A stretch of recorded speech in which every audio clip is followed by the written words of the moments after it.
practiced on Beacon Hill for the last 45 years. I hold some fellowships and some diplomat status. I'm a certified dental consultant, and in addition to doing dentistry for the last 20 years, I've done quality assurance review for union and employer welfare trusts. And then 4 years ago, I was appointed by Governor Gary Locke to the Dental Quality Assurance Commission. And that 4 years introduced me to a whole bunch of other folks that don't necessarily give dentistry a good name. So what we're talking about today is how to be a smart dental patient, or better yet, a prudent dental consumer. These are the folks that I would see in these two jobs that would sort of curdle my soul. And yes, a little bit of commercialism here. This is my book. To start out with, let's have a disclaimer. Most dentists are hard-working, honest professionals who really are interested in you and your dental needs. However, the number who place their financial interests ahead of yours is on the rise. And with the downturn in the economy, it's beginning to appear that this is going to happen to a much greater extent, which has some of us kind of worried. In the last week, I had 2 of these: how to market your practice, how to make more money, how to take home more money, come to me email, and 3 more come to me in snail mail in the office. The emphasis is there's holes in the appointment book, and we need to find a way to fill them, and even if there aren't holes, we need to find a way to fill our wallets. Unfortunately, these courses have become very, very, very popular ahead of such things as how to do a better crown, how to do a better filling, and that has me concerned. So let's take a look. What do you want from your mouth? We all have different desires. Chewing, of course, it helps if you're having breakfast. Teeth are for chewing. Obviously, we use it for talking. Some people think I talk way too much, and that may be true. We communicate with it. And there's a sexual appeal aspect. You smile to express yourself to other people. So we use it for a lot of things. It's a pretty important part of our body. So how about you? How much money have you spent on dentistry? Anybody spent $100 last year? Pretty hard not to. How about $1,000? Any more, that's 1 crown. $5,000? If you've got kids and had them in braces or grandchildren, you're there. If you have a couple of them, you can easily be spending $10,000. And if you've had the miracle magical smile makeover, you can be into us for 50 grand or more. Dentistry is big business. It was estimated 10 years ago that we would hit $108 billion this year. With the downturn in the economy, we might not get there, but we're going to be pretty close, with almost no regulation. We're only 5% of the healthcare dollar. So the government and industry and insurance have gone after physicians and hospitals because that's really big bucks. And for the most part, they left dentistry alone to our advantage, with the exception of folks like myself who do reviews for union trusts. And we do take a look to see if this money's being well spent. But it's a small enough part of the pie that we haven't been regulated at all.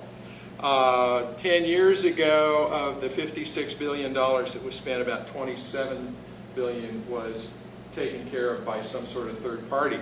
The distressing thing, it was estimated then that we were seeing about $1 million a year, or $1 million a day in fraud, and I'm sure that's up now. 1 to 3% of all claims that come into union welfare trusts are fraudulent. This is a very, very difficult charge to prove, because to prove fraud, you have to first of all prove the person knew what they were doing. If somebody at the front desk was overbilling or upgrading your charges, they won't come after you, even though you are responsible for what goes on in your office. Secondly, there has to be a pattern. Doing it once won't get you charged or convicted of fraud. There has to be a pattern of multiple times, and you have to be getting either money or some other valuable items for doing this. Typically, it costs about $1 million to prosecute one of these fraud cases. So they're rare, and they're usually associated with welfare because there's usually enough items to make it worthwhile going after the person. However, way more is lost to overtreatment.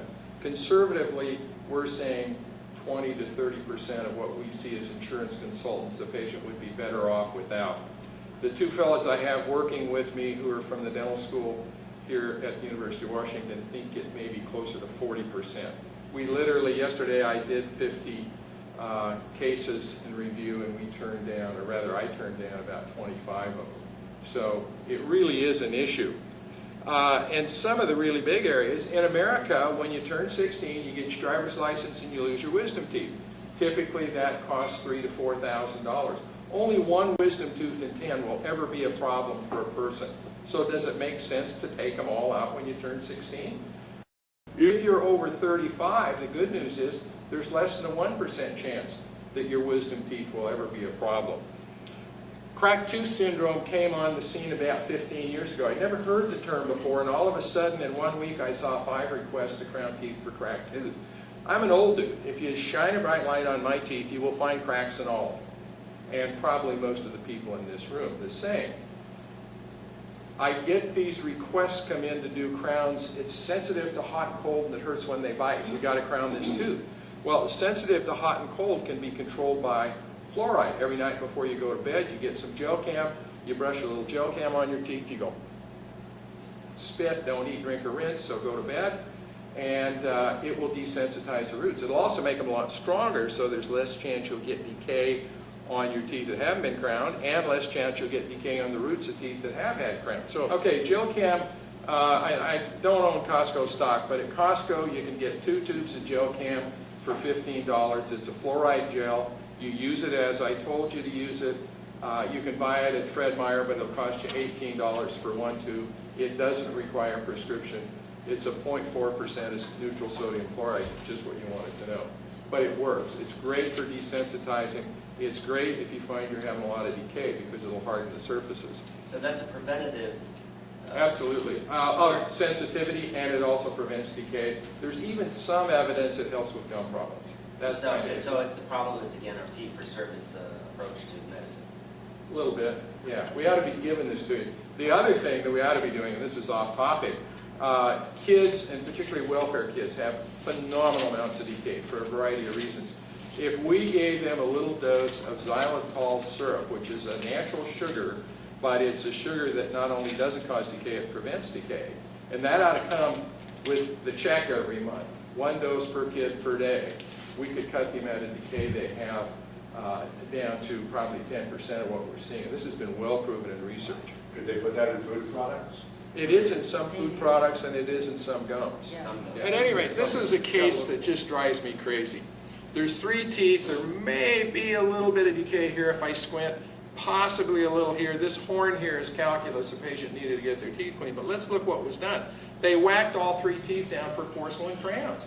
Cut off perfectly good teeth. Here's $1,500, here's $1,500, here's $1,500. That's $4,500. Somehow they got into the nerve, add another $1,100, so we're up to $5,600. Add a second root canal at $600.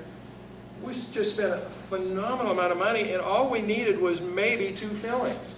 And I see this stuff again and again and again, and you don't know. Terrible. They'll beat up, stain, chip, tarnish, but they're working. And if I'm smart enough to leave them alone, they'll probably go another 10 years. But if they go to somebody else, and I've seen this happen a lot, they're back 6 months later saying, hey, that fool wanted to do 6 crowns. I thought I'd come see what you do.